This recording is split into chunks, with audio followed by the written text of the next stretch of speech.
Hello everyone. Today is such a bittersweet day. My name is Lisa and I'm with Lisa Capen Quilts, and I am bringing you block 12 of our mystery quilt. I say it's bittersweet because this is the last block that we are assembling together for this quilt.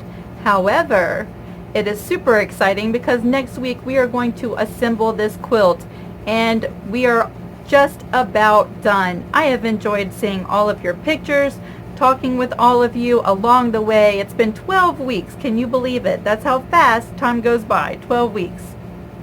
Let's go ahead and take a look at block number 12.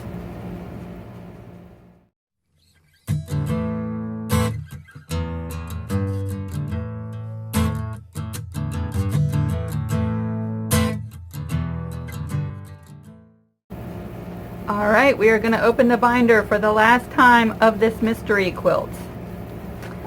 Last week was block 11. This was a free pattern and you got 4 different applique patterns and a paper piecing pattern to create a square and a square, in which we made 3 of and attached to this larger unit here, creating flowers and friends.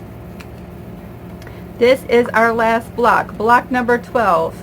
This block is called Fly Away. It is a butterfly applique, a small border, and some piecework up at the top. When finished, this block measures 18.5 inches wide and 18.5 inches tall. Let's take a look at the placement, although I'm pretty sure you know where this goes. Before we begin with the placement of our block number 12, I just want to go over some logistic things about block number 12 and the quilt in general. Block number 12 is a paid block. It is $2.50, just like every other block. All the even blocks have been $2.50, and this listing will be in the description box of this video. It'll bring you straight over to the listing in my Etsy shop. Now, I totally understand if you have been watching along, waiting until all the blocks are done so that you could plan out your quilt and have the mystery part of this quilt be gone, and you're more of a planner and you like to strategize where you're going to use your colors and your fabrics. Now, to make it easy, I am also creating one listing in my Etsy shop. If you have waited until the end to purchase the pattern, it'll be the same price. It's $15 and you get all the blocks at once, and so you won't have to go to block 1, 2, 3 all the way up until 12 here and there collecting blocks. The listing will include the 6 free blocks and the 6 paid blocks, and you'll get them all at once if you've been waiting until the end. Same price, it's just you get them all at one time. I'm hoping that that makes it easier if you have been waiting until the reveal of block 12 to start gathering your blocks. I think that's the logistics part of block number 12. Let's look at the placement, and of course there's really only one place for this block to go, and that would be here. Now next week we will come back together one more time for this quilt, and we will talk about how to sew all your blocks together.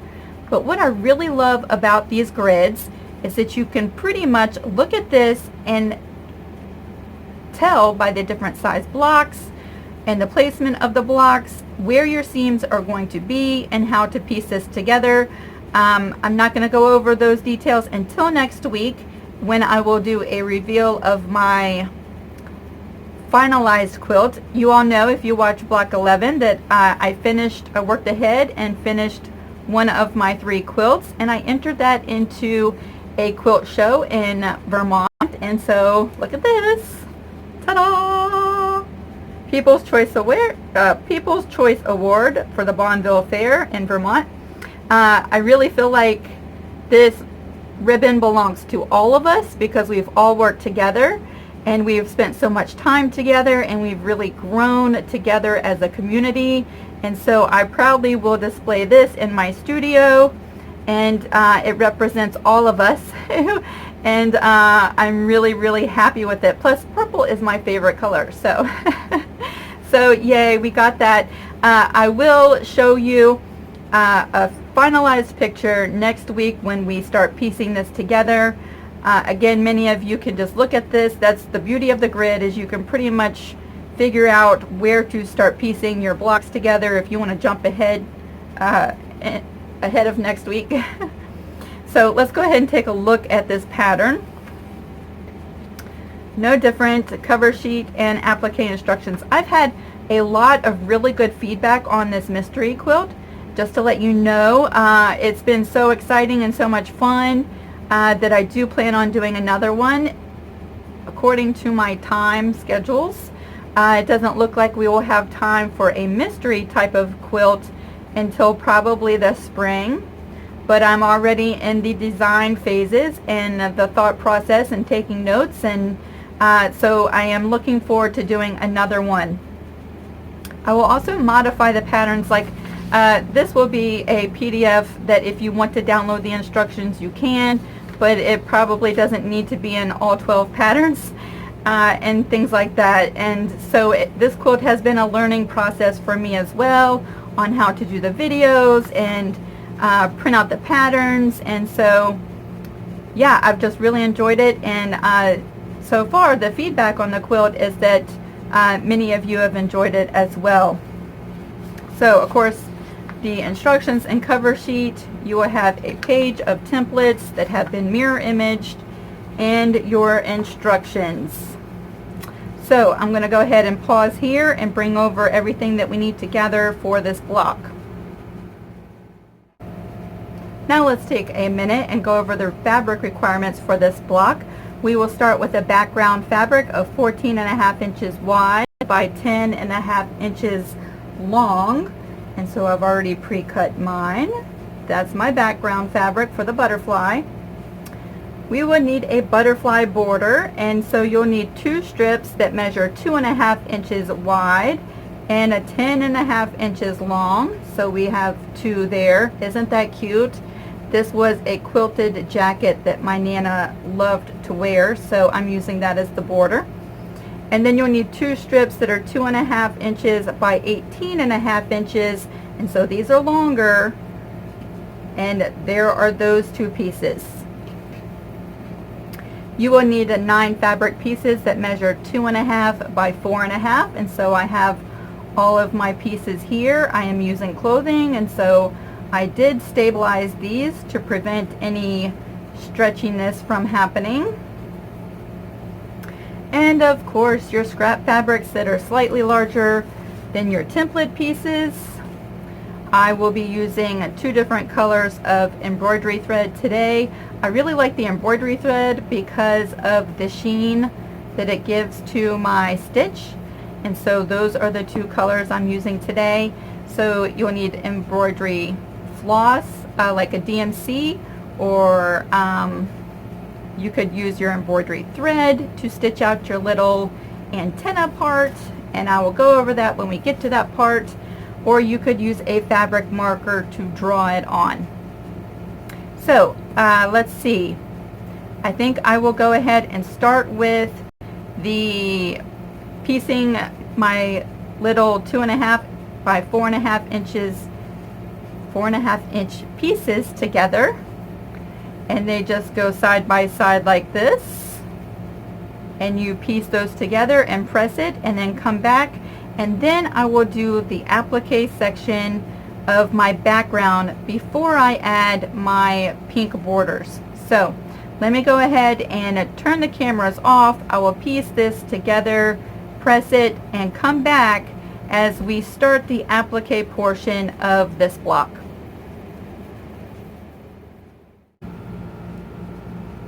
I am back now, and I just finished pressing my 2.5 by 4.5 inch pieces. There are 9 here, and we're going to go ahead and set that off to the side for a little bit. I'm going to focus now on the applique portion, the butterfly of our block. I have my background here, and I've prepared all of my template pieces. They do have heat and bond on the back. You can see that shiny. I've removed the paper, so we're ready to start working. And I have the wings, the body, the head, and the little part of the antenna. I'm just going to keep this here as a reference because I do have a little reference diagram on the template page itself. Let's see, we pretty much want to make sure that the butterfly is centered in the background. I'm going to tuck the wings right up underneath the body, just like that. The head, I will barely tuck just a little tiny bit of that circle underneath of the body. And for the antenna, I'm going to just do a estimated guess or placement for that. I have a heat disappearing pin here, and I'm just going to see if I like how that will look. Again, these markings will disappear when I heat set all of my pieces into place, but I think that that looks very, very cute. Once you have all your pieces laid out, go ahead and heat set and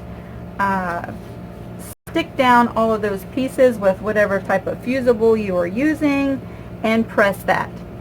I think I will bring you along for one final stitch out, and we will fast forward through that part, but you'll get to see how I stitch everything out. I believe I will start with the pieces that tuck up underneath of the body, so we will stitch out the wings and the head first, and then I will change colors of my thread to a pink, and I will stitch out the body, which will go over top of where we started and stopped with the wings and the head. Give that a very nice finished look. I will stitch out this circle, but I forgot about the antenna. You could hand stitch that. You could use a fabric marker. Hand stitching with like a DMC thread would look beautiful. However, today I'm just going to use the green embroidery thread and do a small width satin stitch just to stitch in this part of the antenna. So I think I will move all the cameras, bring you over, and we will stitch out our final applique for our mystery quilt.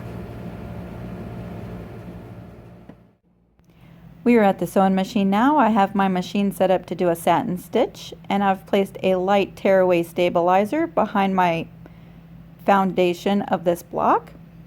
And we will start with the green thread on the butterfly parts that tuck up underneath of the body.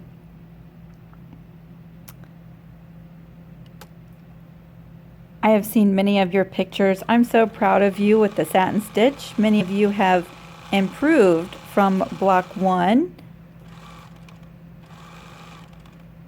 Just going around the wings of the butterfly.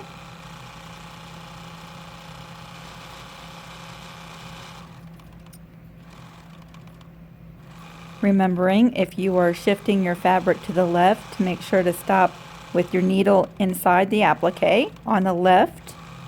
And if you are rotating your fabric to the right, stop with the needle down in the background or in the right position.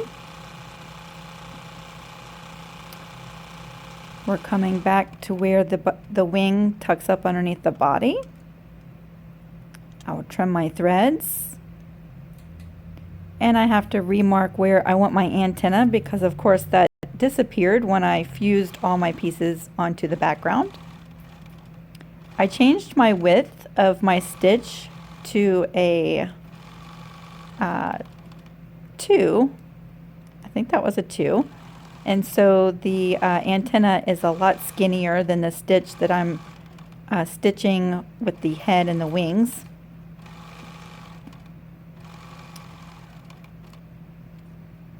I will jump over to where the head comes back out from underneath the body and finish stitching around the head.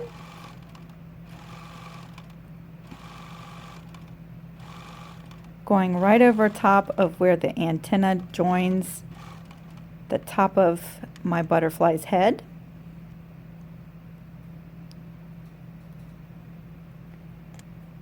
And now I'm ready to switch from the green thread to the pink. So I'm just rethreading my machine very quickly. And we will continue on with the pink thread.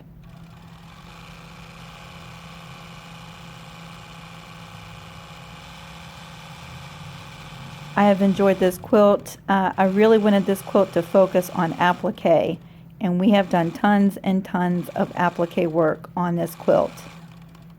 I'm pretty confident that if you are new to quilting and applique, that by the end of this quilt, you should have a skill set in your quilting toolbox now that you did not have before. I think the next mystery quilt that we do will be more piecework with like different traditional style quilt blocks. I think that would be fun.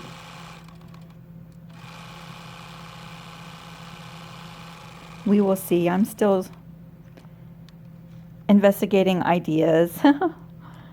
Now all we have left to do is the tiny little circle on the antenna, and you will see I'm just taking a few stitches and rotating my work all the way around to get a nice uniform circle. And this is our final stitch out. I'll remove the stabilizer and we're ready to move on.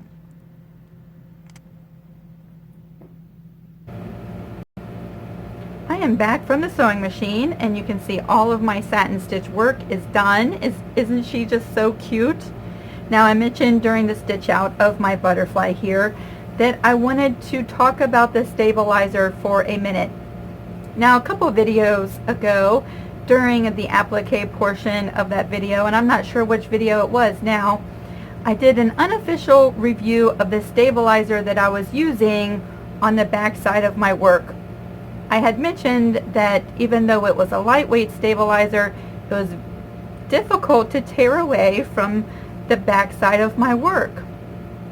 Now, let me just say, I bought this stabilizer at a quilt show last February, and I bought two different packages. I bought the lightweight tearaway stabilizer, which I thought I was using, and I bought a medium weight tearaway stabilizer. Now, I realized this last week that I had accidentally swapped these two papers from the packages, and I was actually using a medium weight stabilizer in that video. No wonder it was a lot more difficult to tear away the paper from my work. Now, I usually don't have a issue admitting when I make a mistake. That was a mistake, because when I actually realized what I was doing and I swapped over to the lightweight, I realized that it is a lot easier to tear away from my work. Let me just show you some samples of the two. Now, it might be hard to see it. You can kind of see the one on the right is the lightweight, and you can see through it a little bit more than the one on the left. This is the medium weight, but you can surely feel the difference. This one is more thicker and more firm, and this one is lighter, okay, and a little bit softer.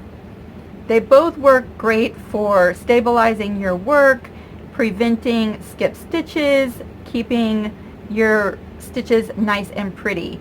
However, this one is a lot easier, so if you're not doing really dense work and you're doing a satin stitch, the lighter tearaway stabilizer works great. So that was my bad, my mistake, and I just wanted to clear that up because I really do like this stabilizer, and I'm certainly not endorsing them. I usually use coffee filters or phone book pages, but I did buy all of this stabilizer at the quilt show, and yeah, I'm going to use it.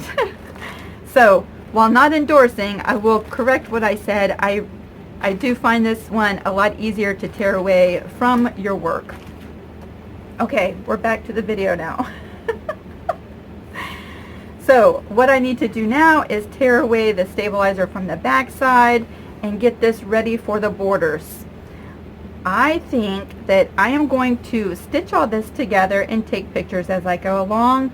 I will come back and show you step by step in picture form how to assemble all of the rest of the pieces for the block, and I think that will speed things up in this video.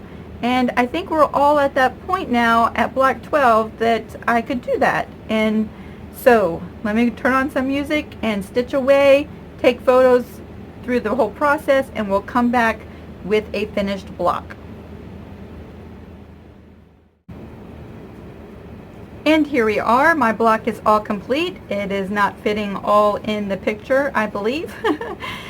You will see a screenshot of the whole block here in just a minute. Let's go through all of the phases of construction for this block. We start with our background fabric that has our applique in the center, and we sew on the left and the right side borders. Those are the 10.5 inch sections of the border. Sew those on, and then press open your seams, and then we will attach the longer sections, the 18.5 inch top and bottom borders. Those will go on next. Sew those on with a 1/4 inch seam allowance, and then press open nice and flat. Once those borders are on, we can work with the 9 2.5 by 4.5 inch pieces that are sewn together and attach that to the top of your block. Sew with a 1/4 inch seam allowance and press open.